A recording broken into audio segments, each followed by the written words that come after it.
Order! Order! You are an incorrigible delinquent at times. Behave yourself, man!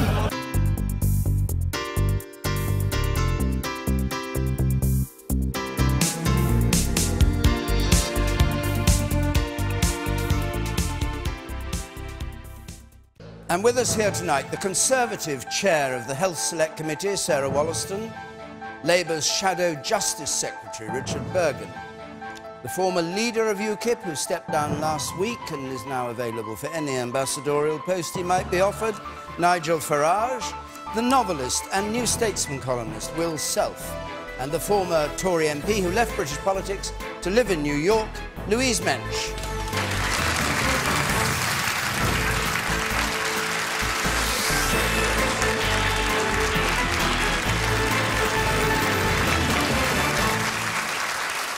And as always, you don't need to feel left out. If you're watching this at home, you can join the debate. Facebook, Twitter, or you can text us on 83981. So let's get started with this question from Lewis Terry, please. Lewis Terry. Is Donald Trump a worthy recipient of Time magazine's Person of the Year? Right. Time magazine every year makes somebody the Person of the Year or the person who's had the greatest influence, for better or worse. Is he a worthy recipient? Nigel Farage. Oh, yes. Oh, yes. I mean, the whole point of the prize is whether Time magazine think you're a force for good or a force for bad, and there aren't many shades of grey in terms of the way people look at Donald Trump. Either way, he's made the most dramatic impact on politics this year. Everybody thought it was literally impossible for him even to win the nomination, to get through the primaries. He did, and the day before the election, you know, the New York Times said there was a 97% probability that Hillary Clinton would win. He stunned everybody. He's taking over as president on the 20th of January. And not only do I think he's a worthy recipient of Time magazine's Person of the Year, I think he will also, by this time next year, surprise all of you by just how popular and good a president he's going to be. Okay. Of course, it is influence, not a good influence or a bad influence, yes, that they choose. Hitler and Stalin were both chosen as... Yes, and Churchill won. Yes. No, but I mean, he's been, you know, it is an astonishing thing that this man has become president. Will Self. I always think it's a bit of a paradox that Nigel Farage subscribes to the great man of history view, really, given that he doesn't quite shape up to that sort of stature himself. And while I think that Trump certainly is a personification of major changes in geopolitics, I'm not so sure that it's the man himself that's truly significant. It's more what he symbolises. And in terms of what he symbolises, has he had the greatest influence on the events of the year? Well, yes, undoubtedly. But I mean, as I say, it's what he symbolises. As with Brexit, it was a case that this was a political eventuality people didn't expect, but that's because we've moved beyond the frame of politics as it's been understood for a long time. And Trump rode that wave. To some extent, he kind of created it as well, that's true. But Trump, Nigel, this is not Churchill, Hitler and Stalin. Thank God, in the case of the two latter. In the case of the two latter ones, undoubtedly a good thing, yeah. So I think that's kind of weird, because we step back from a minute, people. These are not great statesmen or people. What are they? What are they? They're grubby little opportunists who are riding the coattails of history.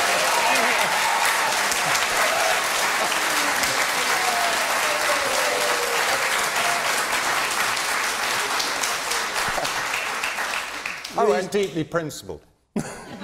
Louise Mensch.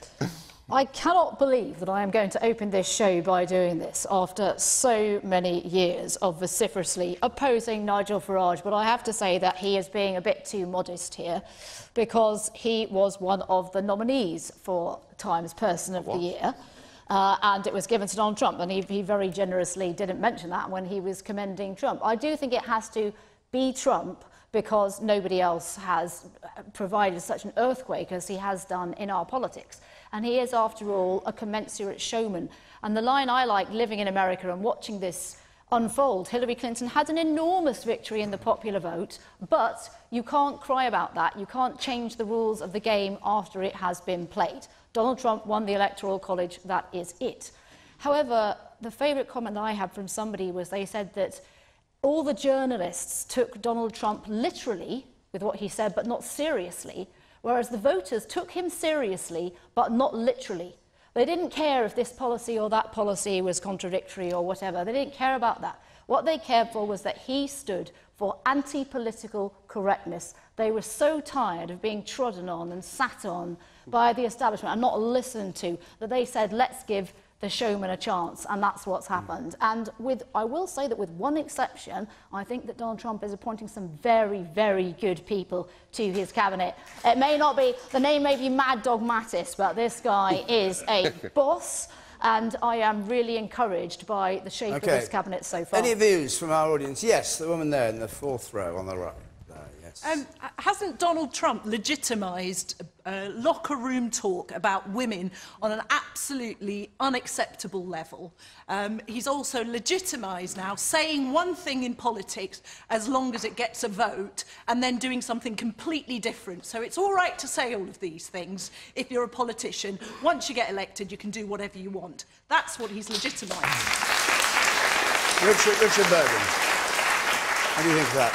Well, I was disappointed when Donald Trump got given this award, not least because some of the things that he has said about women, absolutely outrageous, misogynistic things, not least because of some of the things he said about immigrants and people of ethnic minority background. He didn't say that not one single extra Muslim should be allowed in the United States. But ultimately, I think the thing about Donald Trump is this. He's raised people's hope through a fake, anti-elitist approach. I believe, unlike Nigel, that he will disappoint. He railed against the bankers. He railed against the current economic way of doing things, but then appoints somebody from Goldman Sachs into a top position. So I don't think it's a welcome thing. And I am surprised to see Nigel trumpeting Trump so much. He's trumpeted him so much, he's now in a situation where he has to decide his own future, whether to be a Tory lord or Trump's butler. Well...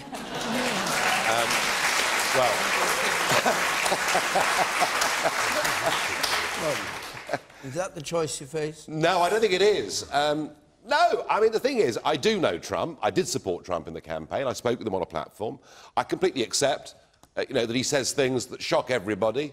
But he also apologises, which is interesting. Very few people in politics ever apologise. He rode back on that Muslim comment in quite a big way. He apologised for locker room talk. I agree with you. It was unacceptable. But he has shown he's able to say, I'm sorry, I went too far. As far as our relationship with him is concerned, just remember this. Our or your? Our relationship. As a country. As a country. Right. Yeah. This is a strong Anglophile president of the USA. He likes this country, he admires this country, he wants us to get back to having an even, well, not just a special relationship, an even better one, starting with a free trade deal. And I think this government, having been so rude about him, virtually every cabinet member was rude about him during the campaign, I think that they need to eat some humble pie, go and see him as quickly as they can, and let's get cracking with a new relationship. He likes Russia quite a lot. Well, it's interesting. Putin's politics. He doesn't want to go to war with Russia, and it's very interesting that we have Hillary, we have the European Union, we have the political class in this country all want Putin to be the enemy. Very keen to go on provoking Putin.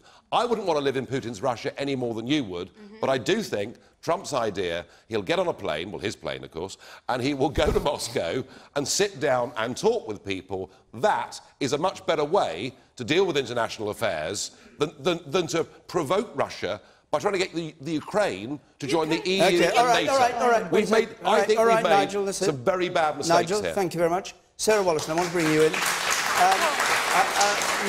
Nigel just said almost every politician in this country made the great mistake of insulting him.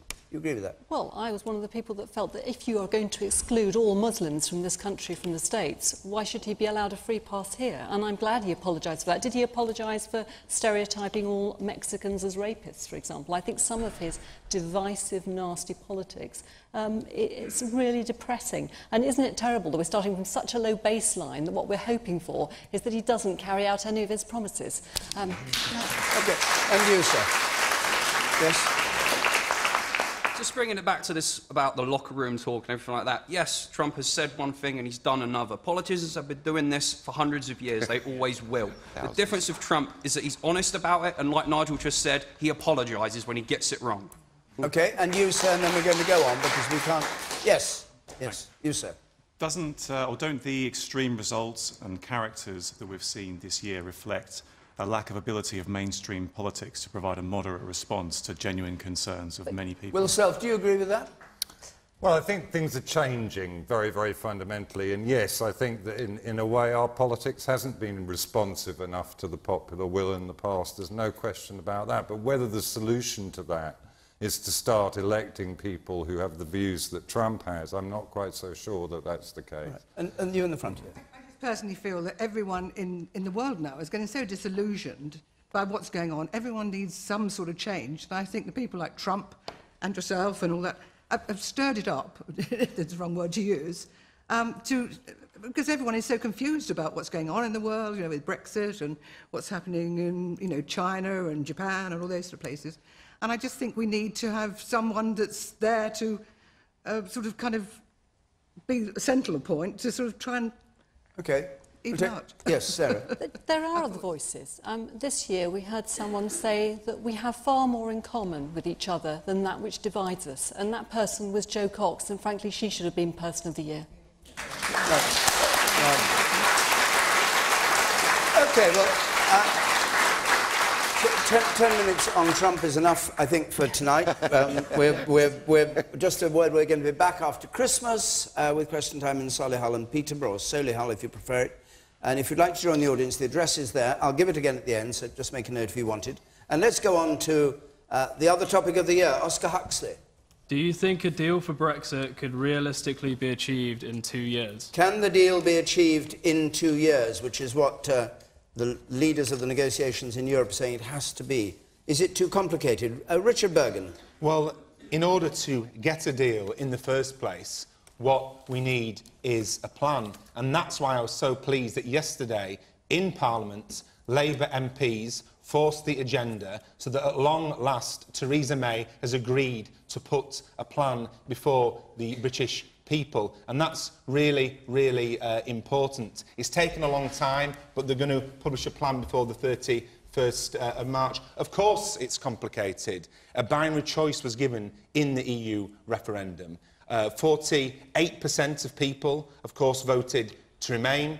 52% voted to leave. But what we need now is a plan. Britain should leave the European Union because Britain voted to leave the European Union. Labour will vote to trigger Article 50. We will hold the government to account, not to ransom. But what we need to do is stop talking like the Liberal Democrats are about the 48%, stop talking like UKIP are about the 52%, and let's bring people together. Let's talk about the 100% and move forward as a country for a post-Brexit Britain that works in the interests of everyone in our country. Well, that's fine.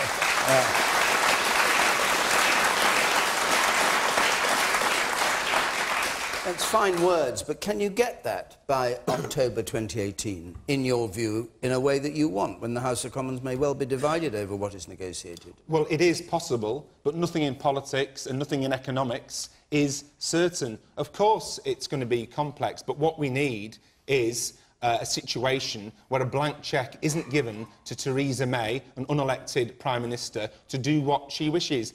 People have voted by majority to leave the European Union, therefore we need to leave the European Union. But I think voices from all sides of the House of Commons and voices from right across the country, but from the 48% and the 52%, need to be heard if we're going to get any kind of deal that keeps this country together. Sarah Wollaston, what's your view of the politics of this and whether it'll all be achieved within the 2 years? It's immensely complex. I think it will take 2 years.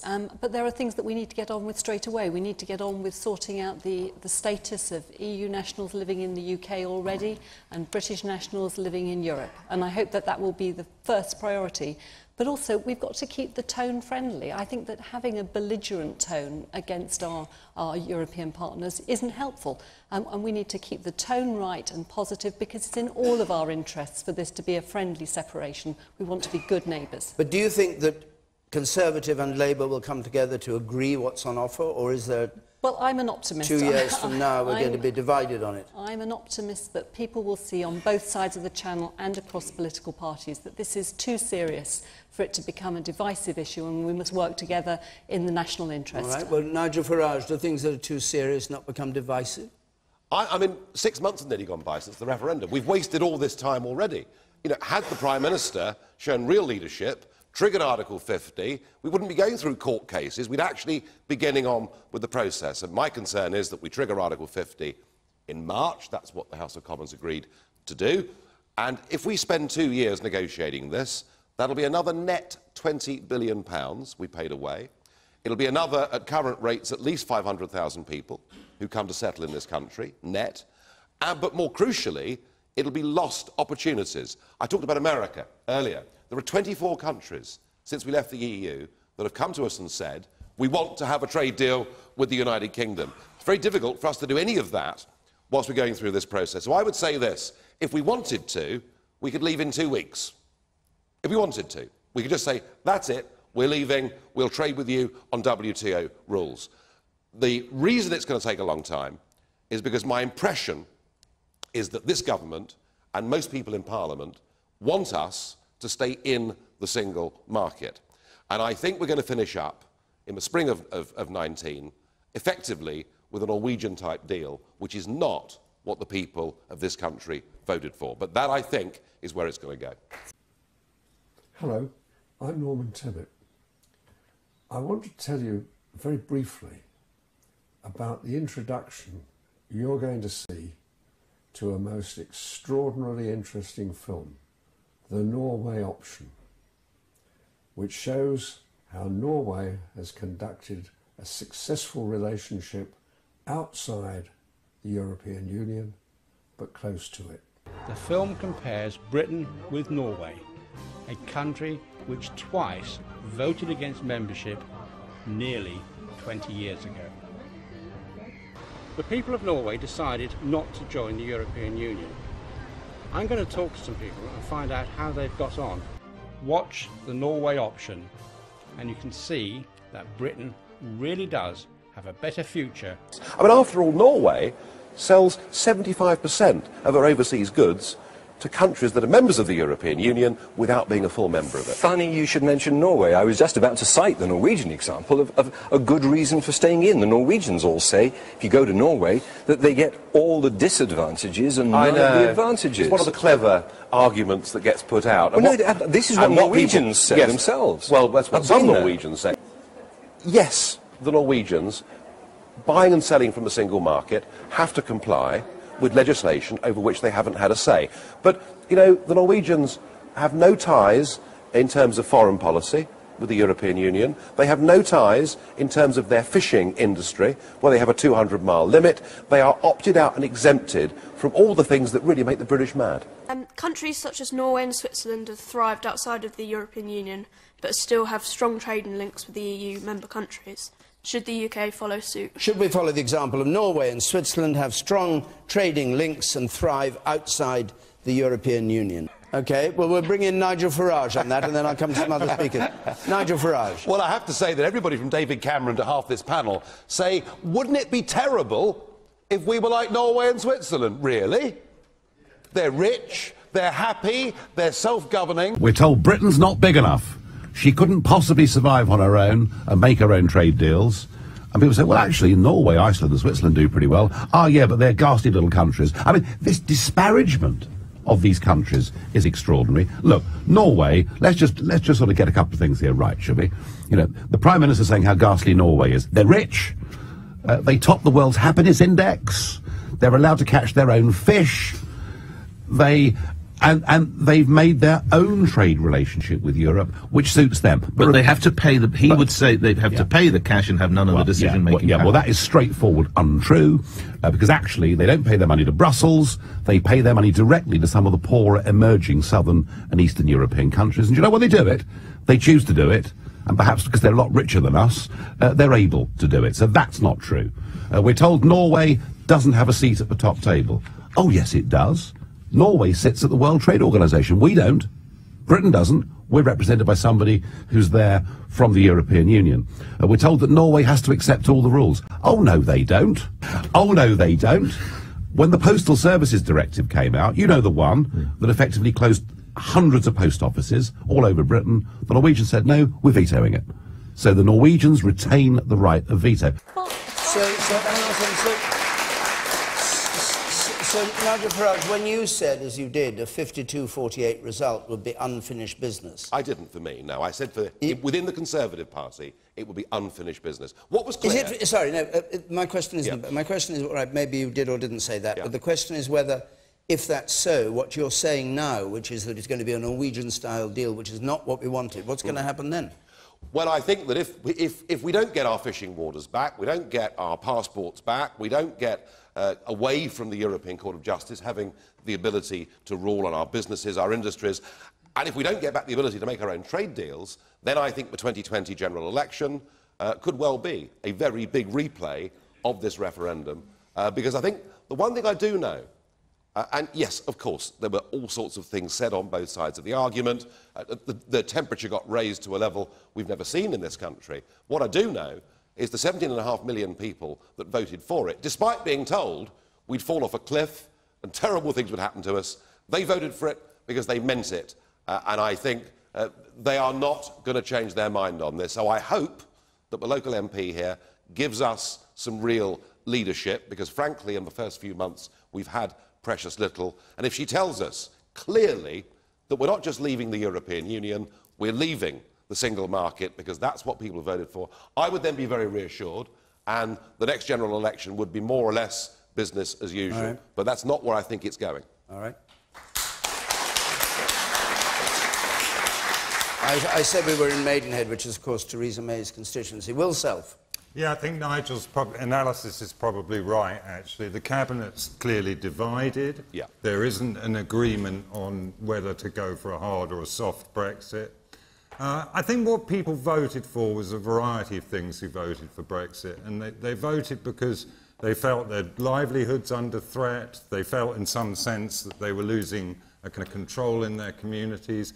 If they were feeling very, very immiserated, they perhaps were being thrust into bigotry and looking around at the society and reacting against our immigrant communities, and all of that was pretty unsavoury. But I don't think what they actually voted for was to suffer the kind of catastrophic, not recession, but I would wager depression that will occur if we go straight to WTO rules. You know, why on earth wouldn't the Europeans, for example, Nigel, bring back the denomination of Eurobonds from the city to Frankfurt or wherever they choose to do it? I have to say, you know, I think a lot of the Brexiteers are still living in a bit of a weird kind of, you know, keep saying bring back this, bring back that, bring back the birch, bring back bicycles, bring back spinsters, bring back two-way family forces favourites. So what else are you going to bring back? Bring back democracy. Bring back democracy. Bring back self-government. Right, that's what we voted for, and that's what we want. Well, that's what you say people voted for. I think a rerun of the issues within the context of the political system we're used to is far more democratic than a winner-takes-all referendum. And all of this kind of talk that the politicians are doing now, because they're desperately worried about their vote, is to say, oh, no, you know, we all respect the will of the people. The will of those incredibly politically committed people, Nigel, who you now have summoned into a great civil society. We're all going to be working away. Well, he says we're going to end up with a solution like Norway, and that isn't what people want. Well, I like Norway. Well, yeah, all right. OK, right, let's just silence, if we can, our panel just for a moment. I'll come to you, Elise. and hear what you think here in Maidenhead. The woman there, how you voted, I don't know, but what do you want to see happen? I voted to remain. Yes.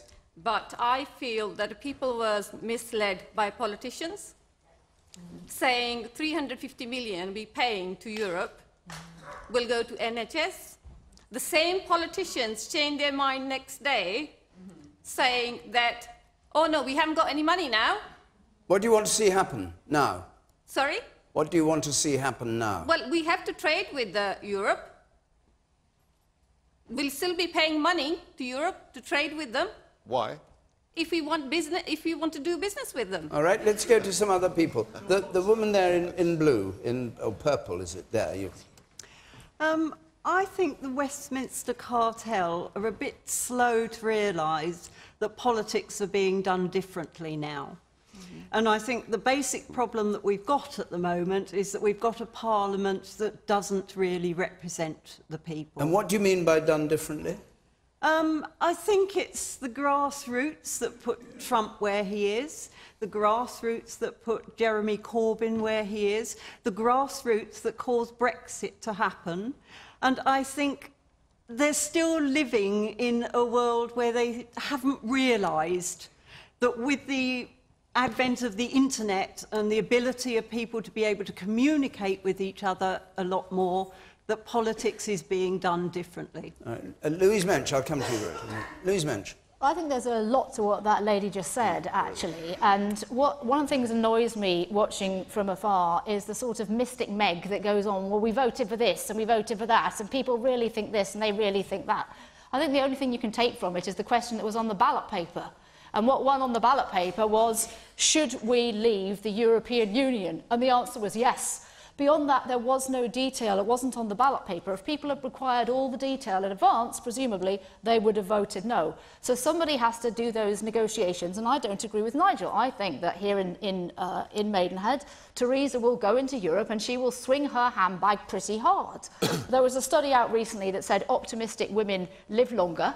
So that's good for me, because I'm very optimistic. And I actually believe that we hold all the cards. And I'm sick and tired of Britain being pushed around when there is no need. There is a deficit, a trade deficit from the EU to us. Germany, the breadbasket of the EU, sells most of its cars in Britain. They desperately need to trade with us. So all I think we need is a bit of firmness, a bit of friendliness, a bit of politeness. We're leaving the EU, we're not leaving Europe, and we should be able to get a good deal and get a good deal quickly. And as for Theresa delaying and wasting time, I don't think that's what's happening at all. What she's doing is she's stacking her hand like a good negotiator. She went to India and she did some trade deals in advance. It's true that we can't sign them till we leave the EU, but we can line them up, and that is what she's doing. Right. I think she's playing it very well, very cleverly. You're laughing at this. She went to India and did a trade deal, but she had to agree for the free movement of workforce around the world. Exactly. That is a lot of Mickey Mouse crap. Sorry. But it really is, because nobody is going to give you something totally come in like that. They're going to want to trade, and they want to trade with their people, and they want to trade with the technology. It's not as straightforward as anyone makes out. If you go with the referendum in the north, I can take you to towns where the real reason was immigration. I will take you without a shadow of a doubt. And everybody believed that we were going to not have the free movement of people. We weren't going to have immigration. But if we don't have immigration in the south, who's going to wipe my backside when I go into a nursing home? Because I can tell you categorically, there is not one, if you like, English national working in most of our nursing homes. They're Filipinos, they're from Asia. I very much doubt that. So you're Theresa May, what would you do? If I was Theresa May, I'd go back to the country, because I tell you, Yes. Yeah, well, that's the whole point, sorry, isn't it? You don't accept the results. You do not accept the result of the referendum. And if I may say so, there is a complete difference between open, free movement and having a fair, free immigration policy. Brexit, I was for Brexit, it's not anti-immigration. It's saying that somebody from Belgium shouldn't have special privileges over somebody from Bangladesh. All right, well, let's pick up... Hold on, let's pick up the point you made. Free trade is a good thing. Richard Bergen, do you think she should have an election to clear the air? You do. What do you think? Explain all the facts to the world, to the country, and actually explain, because we don't know. Yeah, you know, I could have changed my mind. I could have really changed my mind if I thought it was right, but I voted Remain because I didn't really know what I was going into. Okay, Richard Bergen. All this talk of will Theresa May hold an election... He wants one. Yeah, all this talk of whether Theresa May will not hold an election before 2020, if she can't govern, if she's that weak, then she'll have to hold an election. So we'll see what happens. But I do want to pick up the point that the lady over there made about politics being done differently in grassroots politics. You made a really important point when you talked about the surprising to many election of Trump, when you talked about the surprising to the Conservative government Brexit vote, and the surprising to many political figures from the past and present election of Jeremy Corbyn twice as Labour Party leader. What we've got now is a questioning of the old way of doing things. That's what happened in the United States. In essence, that's what happened with the Brexit vote. People don't want the status quo to continue, but the dangerous thing at this point is the fake anti-establishment politics. I don't believe that billionaire Donald Trump is anti-establishment. I don't believe he will deliver for the Rust Belt communities that voted for him in the United States. And I don't believe that UKIP, now with a lesser leader, will deliver on an anti-establishment basis either. The NHS, by the way, is Britain's proudest peacetime achievement. The new leader of UKIP, Paul Nuttall, wants to privatise it. There's nothing anti-establishment about that. Is Jeremy Corbyn anti-establishment, he is. As you say? Labour is the anti-establishment party. Fine. That's why the media don't like Jeremy Corbyn, because he's anti-establishment. That's why the Westminster bubble doesn't like him, because he's anti-establishment. OK, we've got a lot we want to talk about. Does anybody else want to make any points about the way that Brexit post the vote is being handled from the audience? Yes, you, and then we'll go on, because we've got a lot of other things that people want to talk about, and we've covered it regularly and at some length. Yes, madam. I voted leave. OK, it doesn't matter what politician there was out there. I did not want to be part of the EU any longer. I don't like dictatorship. I think we should make our own decisions, and we should trade with whoever we like and allow them to trade with us if we accept them. OK. Thank you. Right. Roy Horne, let's have your question. Roy Horne. Is it time to raise basic rate income tax to improve the NHS and our public services? Sarah Wallace. Well, I certainly think we need to raise more money for our NHS and social care, particularly for social care, and I very much hope that next week, when we have the local government settlement, that we do see a fair settlement for social care, because the gentleman in the front row here is going to need some care, hopefully, at some point in the... I said that. He'll see you at the end. No, but if the gentleman in the front row does need care, I hope it'll be available to him, and unfortunately, in many parts of the country now, we're seeing that social care is in a state of collapse. How do you do it without increasing taxation? Well, I think that there have been a number of everything's been cut back, that have been looked at this, and I think there are some very interesting proposals in something called the Barker Commission, and she looked, for example, at whether or not we could put an extra penny on national insurance, and I think as well that maybe tax, the time, but the time has come. Hang on, that's being very, very political. It's actually no. Can I explain in one way that I think it isn't, and that is that I think we also need to bring in some intergenerational fairness here, and I think one of the proposals was that wealthier people over 40 could contribute more, because we're the generation that didn't have to pay university fees, that rode the property boom, and I think that now what we're seeing is a shift away from younger people to older people. So over 40s would pay more in national insurance? That was one of them, but what I would say is in national insurance, what I would like to see, I would like to see that we actually have a national debate about how we do this. I would like to see our NHS and social care remain free at the point of use based on need and not ability to pay. But because, and happily, we are living so much longer, I mean, we've had a 31% increase in the number of people who are living to 85 and over now, but we need to plan for that. I think it's great news that people are living longer. I wish people would stop talking about it in gloomy terms, but we need to plan for it. It's a success. But it means that the scale of the increase in demand is enormous, and that means we've got to debate how we're going to raise that money. And I think it is time now to have a national debate about doing that in a fair basis, and I think an increase in national insurance and various other mechanisms that have been proposed by the Barker Commission, and we need to have a cross-party consensus. But do you want us to get up to the level of spending that other European countries have? Because we're below France, we're below Germany. We have fewer hospital beds than France, fewer hospital beds than Germany, and yet we say that the NHS is the only religion left in Britain. But we have to think of the NHS and social care together. So if you look at the way the OECD now measure this, actually we're only slightly below the European average, but we're well below what we should be spending on social care. And we've got to stop thinking of health and social care as separate. Okay. We need to look at them together. The woman there. Yes. Yeah. I completely agree with your point about health and social care being together. That's definitely not what's happening at the moment. It's all very well looking to how we're going to invest in the future, so for when I'm needing care. But my grandma has just passed away and she didn't get the care that she paid her whole life for. So I want to know what investment we need to see immediately to help the most vulnerable people in our society at the moment. Will Self, time to raise basic tax to pay. Well, I don't know about basic tax, but, you know, the Gini coefficient, which is how you measure the disparity between the poor and the rich, has grown wider and wider in this society since the 1970s, while since the Thatcher regime of the 80s, our overall levels of income and taxation generally have been low. So, you know, progressive taxation is the sign of a civilised society. We should raise the top rate of tax, not the standard rate of tax. You don't have to be a mad Corbynista to understand that. Trouble is, it's very difficult to do things like this in the globalised world, which Nigel and his merry band are going to shove into the dustbin of history, or perhaps throw like a basketball player.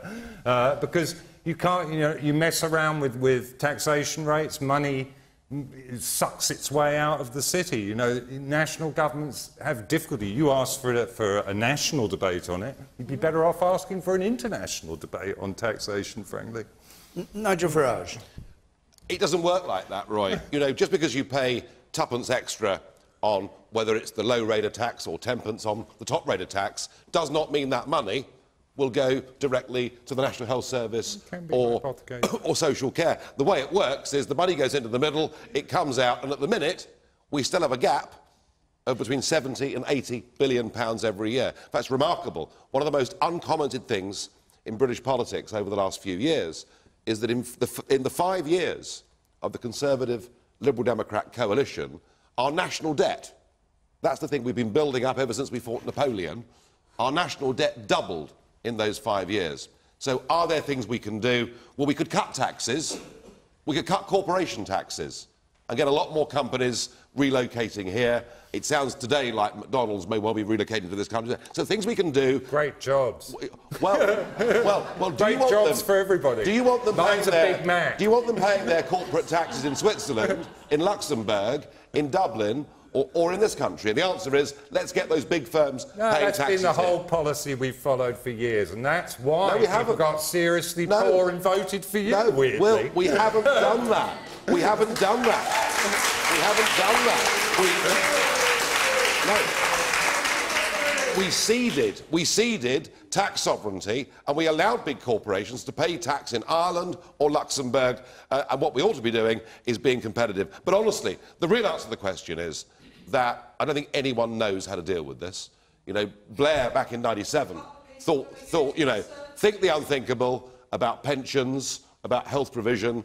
He ducked it, and the truth is we're living longer, we're all living healthier lifestyles, I'm told, and I don't think anyone really has got a clue how on earth we're going to give people pensions and healthcare 50 years from now. Your party, you flirted with the idea of an insurance-based system originally, and then you went off it, didn't you? Well, I looked at what the French were doing, and the French were definitely getting better bang for their buck with their health system. So I think, you know, there are lots of things about Europe that are wonderful and we can perhaps learn from. And maybe, if other health systems are better than ours in terms of delivery, we should learn from it. We'll hear from Louise about the American one in a moment. I want to hear from the woman at the back there. I'll come to you, Richard. Yes, woman with spectacles at the very, very back. Yes. I just wanted to take Nigel Farage up on his corporation tax point. Yeah. I run a business. I would happily pay more corporation tax. And I think the rich should be taxed more. It's completely bonkers that you want to make it easier for people to get rich instead of harder. Well, I don't like these big companies doing business in this country but not paying their taxes in this country because they've been lured away to other parts of Europe. But you know what? We and I don't want them to pay those it people here. in our country. If people are going to leave the country because they're not going to pay our taxes, let them go. Well, we are living... They're not civilised. We are living in this, as Will said, we're living in this global world. We have to compete.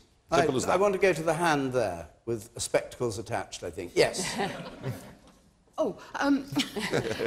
Why does it have to be political? I would like to see the NHS and education system taken out and not be a political football all the time. The money wasted by every government doing different things and bringing in different aspects of it is horrendous. The money wasted. Why can't we have 2 panels of experts that run these two very important... No, you can't have experts. They're not allowed anymore. Richard Berger.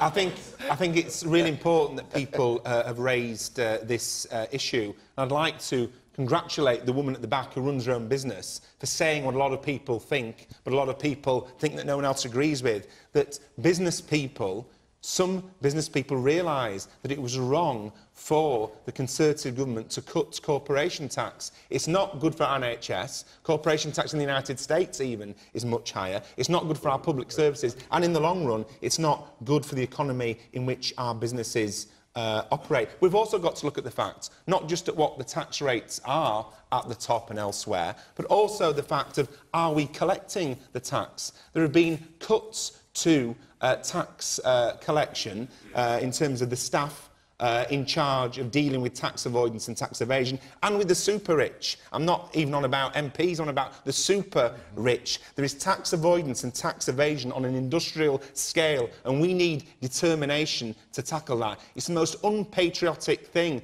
because when those people don't pay their tax, they are stealing from every person in this audience. They're stealing from your schools. They're stealing from your hospitals. Let's stop praising these people and electing them as a president of the United States, and let's start collecting their tax.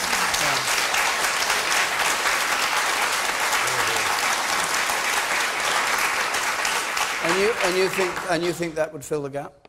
That would be part of the way to fill in the gap, but we what would also you do need about the a rest of the strategy gap? for economic growth. Well, the question... We need a strategy for economic growth. And We Roy need long-term Horne investment says for economic income growth. tax, Dr. Horne, I think, yes? You think a basic rate of income tax should be increased? I don't think it's just basic rate tax. That brings in a huge tax take. I think it's the higher rate taxes as well. And I accept all the points the panel have made regarding the evasion of tax and the fact you actually need a new tax to deal with corporations, a sort of tax which they can only set against UK corporation tax. But I must say, the only person on your panel tonight who can change this is Sarah Woollerson. And she is crying a lot of crocodile tears over the NHS. The NHS needs money. Stop giving us this sort of rhetoric. Start finding more money. What are her crocodile tears?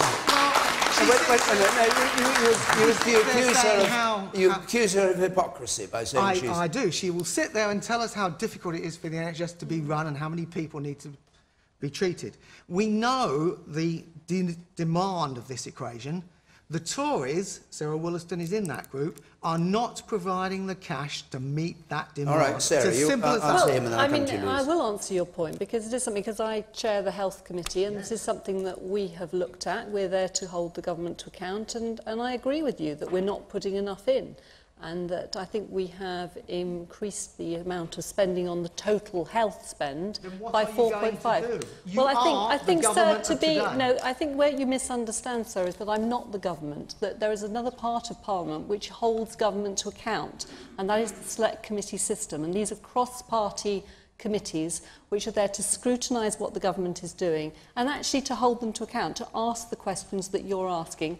And I think it's a good thing that there are more politicians now who come from backgrounds, from health, from all sorts of other backgrounds, who can use the experience that they have to come in and try and advise government and hold government to account. And that's the role I have. And I think that a lot of people assume that the select committees are part of government, but they're not. They're part of Parliament. But I understand people there are often more make politicians talking about it, yes. but the Tory government is doing nothing about it. Well, and what you And they need should do is something. a mechanism in Parliament to hold government to account, to make these points. And I know it The mechanism might be a Tory majority, mightn't it, in the House of Commons? Indeed, What you've got. yes, I know. Well, we do have do is the something about this majority. are Mhm. doing nothing. Yes, No, well- you say you want a mechanism. He says you're doing nothing, but you do have a majority, as you've just said. So You could just change it tomorrow.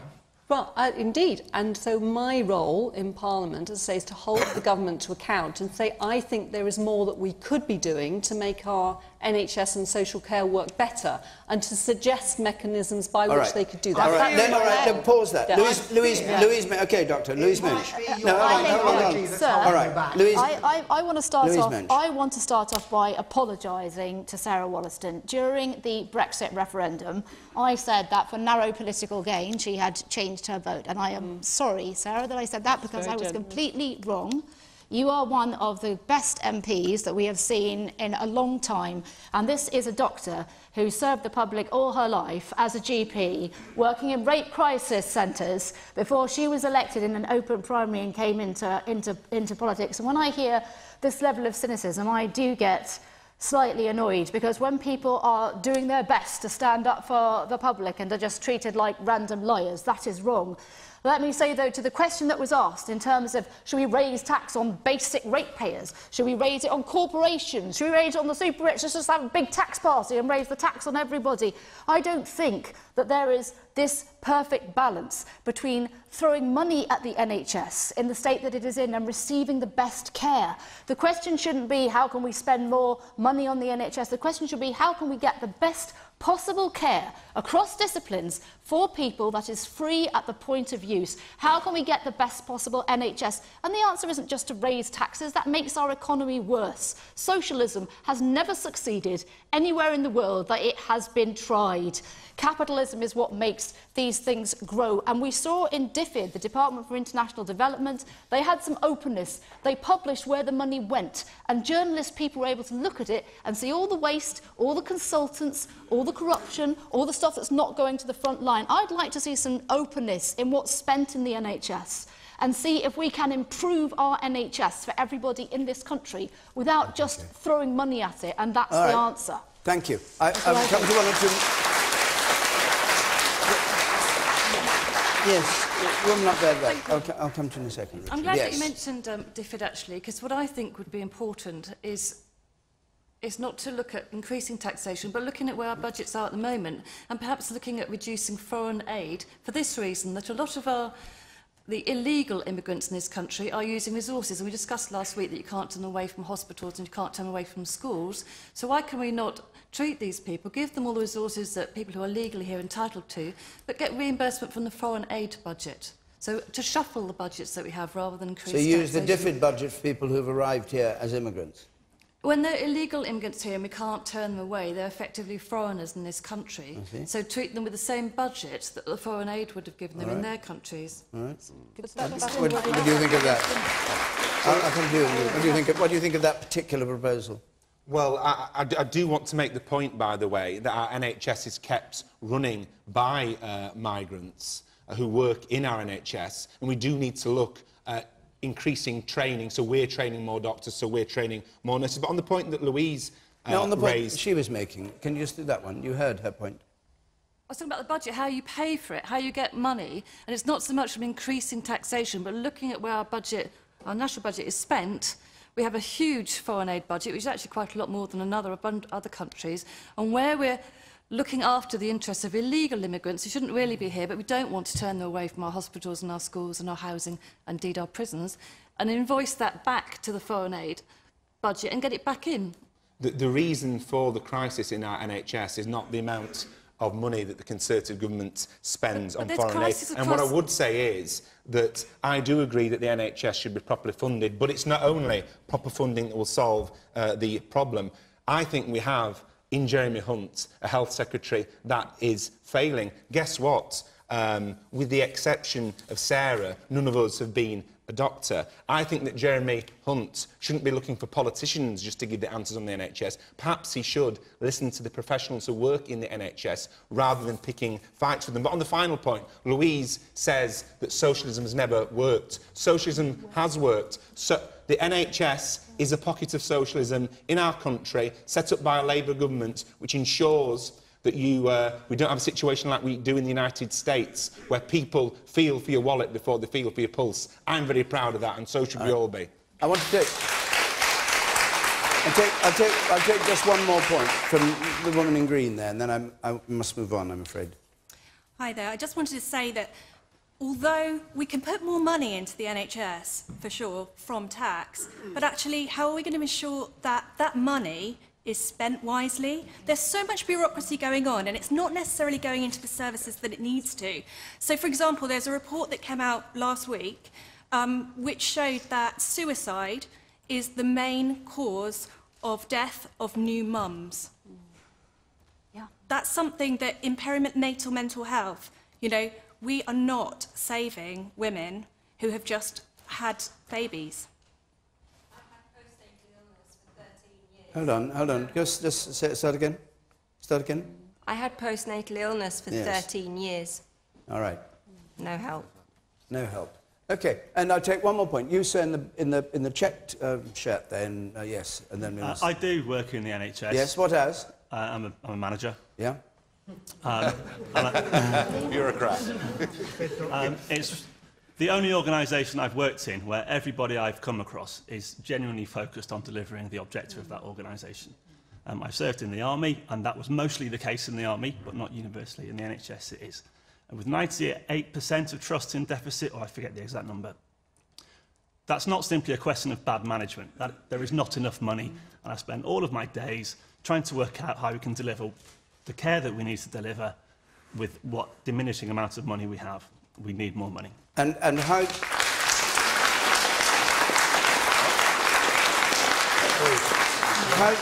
How do you think that more money should be got? By increasing taxation or by taking it from other I budgets? don't know enough about tax mechanisms, but there are two people on the panel that are in a position to change it. Well, once we've left the European Union... You're not one of them. We won't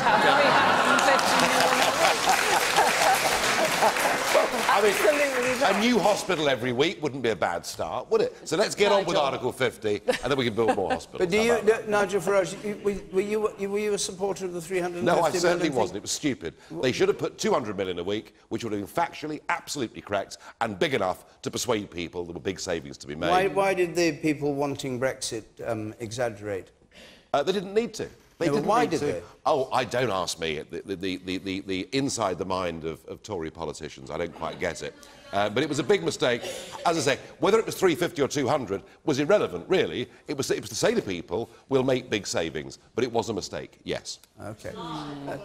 A lie, somebody shouts out. You in orange there, the woman in orange, just there on the corner. Thank you. Yes, I think this is an important debate, but we've always focused on the NHS, and yet the real problem, as Sarah pointed out, is that it's actually funding social care, and that's funded by the local authorities.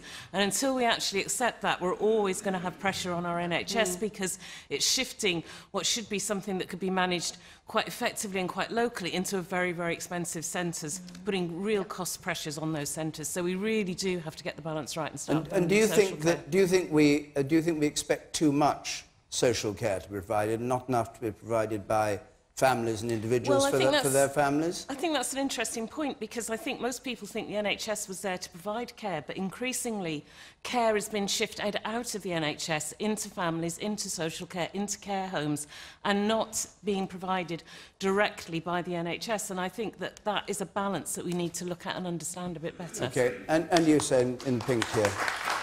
Yes. I work as a part-time carer, but I just wanted to pick up on what Louise said earlier when she apologised to Sarah. because I thought it was only Donald Trump that had the gall or had the ability to apologise. Yeah. Well, Nigel Farage said at the beginning. Thank you, Nigel. I didn't say only Donald Trump. I said very few. Right. And she's not in elected politics. If she was a Tory MP, then she wouldn't have apologised. All right, let's go. We've only a few minutes left tonight. Deborah Dibb, please. Deborah Dibb. Thank you. Is Boris Johnson too much of a loose cannon to be Foreign Secretary? So, we've seen him being reprimanded by Number 10 today for what he said. Will Self, is he too much of a loose cannon? Yes, basically he is. Yeah, he is, yeah. I mean, I thought there was a feeling, Shay Self, that perhaps Mrs May had appointed him deliberately in order to humiliate him. But, of course, such is the closeness of our relationship with the House of Saud, who are our besties, that anything we can do to keep the House of Saud on side, we're prepared to do. I mean, after all, you mustn't be too hard on Boris. I mean, he did say the weird thing about the proxy wars, referring to this rather horrible thing where these people called Houthis are being killed in Yemen. But what he didn't say, which would have been much, much more worrying, was that, of course, the proxy wars are it's really a family argument between two sides of our dear friends, the House of Saud, who, at any opportunity we like to give arms to, we actually have a British Army unit in Riyadh at the moment helping them plan to kill Houthis. So Boris was really being quite restrained, I think. And can you have somebody who, as Foreign Secretary, who says things that are immediately countermanded by Downing Street? Is that the new politics? No, he's going to healthy arrangement. He's going to go, isn't he? I don't know. I think he's toast, isn't he? Is he? Yeah. Doesn't she need him for the Brexit bit? Well, I think she can probably come up with something better than that. But I mean, the whole show may be about to hit the end of the pier, David. Louise Mensch. No, I don't think he is. I mean, I say, is Boris too much of a loose cannon to be Foreign Secretary when Donald Trump has just been elected President of the United States? I mean, come on. I don't think that Boris was hard enough on the Saudis, and instead of just saying it's a family war between two sides, Shia and Sunni, I wish he'd said, why are we giving money to this hideous nation that is ISIS with an embassy that treats women as slaves and chops off their heads in car parks and calls them terrorists if they drive? We shouldn't have any kind of a relationship with Saudi Arabia, far less have the Foreign Office mandarins sucking up to them as their ally. And I like about Boris is he speaks his mind, and he is an intelligent man. He may joke, but he is clever. And he will stand up to Putin, as it's been a bit too much of a love fest tonight. I'll say to Nigel Farage, I think you're sucking up to this genocidal tyrant is absolutely disgusting. This is the man that killed 20-year-old Richard Mays and 10 other Britons, that shot down MH17. And the level of sucking up to this disgusting dictator is something that I hope Boris Johnson will put a stop to. And if he can stand up to the civil servants at the Foreign Office, he'll be doing us all a big favour. Nigel Farage. Well, I'm feeling as confused right now as Boris is most days. I find myself in total agreement with Will Self and Louise Mensch about Saudi Arabia. Just back in October, you know, Boris was saying what wonderful trade we had with Saudi Arabia, and the other point that wasn't made is that, you know, during all the terrible things that have been happening in the Middle East, the refugee crisis, the displaced people's crisis, do you know how many people Saudi Arabia have taken? Not one. Not one. And yet, they're about to fund 200 new mosques in Germany. You may say that's fine, but when you realise it's the Saudis that have pushed Wahhabism, it's the Saudis that have pushed the burqa, it's the Saudis that have pushed the extreme form of Islam that is causing the problem. So I agree with you on that. And you might just answer about Putin. Oh, look, the point is this. I said already in this programme to the lady up there, I would not want to live in Putin's Russia. I completely understand that, you know, journalists like you who tweet a lot, I mean, you wouldn't last long over there, you know, I get all that. But what I am saying is, I do think our foreign policy of provoking him has been mistaken. I've no idea. Provoking him. But he's the problem bombing is, hospitals in Aleppo. He's killing children right now, and you're sucking up to him. No, obviously not doing that. But I am saying we made a major strategic error with the Ukraine. We helped to topple a democratically elected leader by trying to draw the Ukraine into our orbit, and I think we should stop provoking Putin, start talking to him. But I don't want him as a friend, but neither do I want to go to war with him. But the question, is Boris Johnson too much of a loose cannon to be... Well, as an individual, clearly he is. But what I'd like to know is, what does he stand for? What does he stand for? We haven't really heard, other than encouraging people to protest outside the embassy, the Russian embassy. Brexit, maybe? Did he stand for Brexit? I saw him getting off the Eurostar this week, and he looked a bit bewildered, I've got to tell you. Did he stand for Brexit during the campaign, or are you saying he didn't really stand for Brexit? He did stand for Brexit in the campaign, and now we hear he's briefing embassies that he supports free movement. Democracy. We need some clarity. We'll deal with some dictators, but not with others, because I don't like Saudi Arabia, but I like Putin. I want to go to the... All right, Nigel, hold it, ma'am, if you would. I want to go to the man up there in the pink shirt. You, sir, yes. And Nigel's been after a job as an ambassador for some time. Perhaps he should be the ambassador to the House of Saud. Well, there you are. Thank you. And you on the far there, yes. Earlier, Nigel Farage said that the Saudi Arabians were funding mosques in Germany, and then straight away talked about Islamophobia. Isn't blasé comments like that the reason why people are feeling ostracised from society and moving towards extremist groups? No. I have never, ever wanted, and there are some politicians in Europe that do, I do not want us to go to war with Islam, far from it. I want us to get on in this country. The damage that has been done by the Saudis pushing a very extreme form of Islam has done more harm than anything else. You I in promise spectacles, then I come both sides here. Yeah, thank you. A quick point, if you would, because we're coming to the end. Yes. You said obviously that you don't support, or you support Donald Trump, don't you? And he obviously doesn't like Islam for whatever reason. OK, I can't go back to Mr Farage, because we've heard quite a lot from him. Too much. Richard Bergen, he said... You said it, I didn't say that. Richard Bergen. On Boris Johnson is, I'm afraid, an actor and a rank opportunist. One day he was for Remain, the next day he was for Leave, because he wanted to be leader of the Conservative Party and Prime Minister. Then his position on Saudi Arabia. What can we believe? Just 2 or 3 weeks ago, in the House of Commons, Labour brought a motion calling on a halt on arms sales to Saudi Arabia, pending an investigation into whether or not those weapons are being used for war crimes in the Yemen. Boris Johnson stood at the dispatch box and said, nothing to see here, don't worry about it, and he voted against the motion. Then we find he's saying these other things when he's abroad. He's not a safe pair of hands, he's not responsible, and who knows what he actually believes in, apart from himself. OK. He's your man, Sarah Wollaston, your Foreign Secretary. He absolutely shouldn't lose his job. He spoke the truth. He called for leaders in the region to stand up and stop the sectarian bloodbath. And if that starts a debate that starts us in that direction, I'd say he's done us all a favour. OK, thank you. Time's up.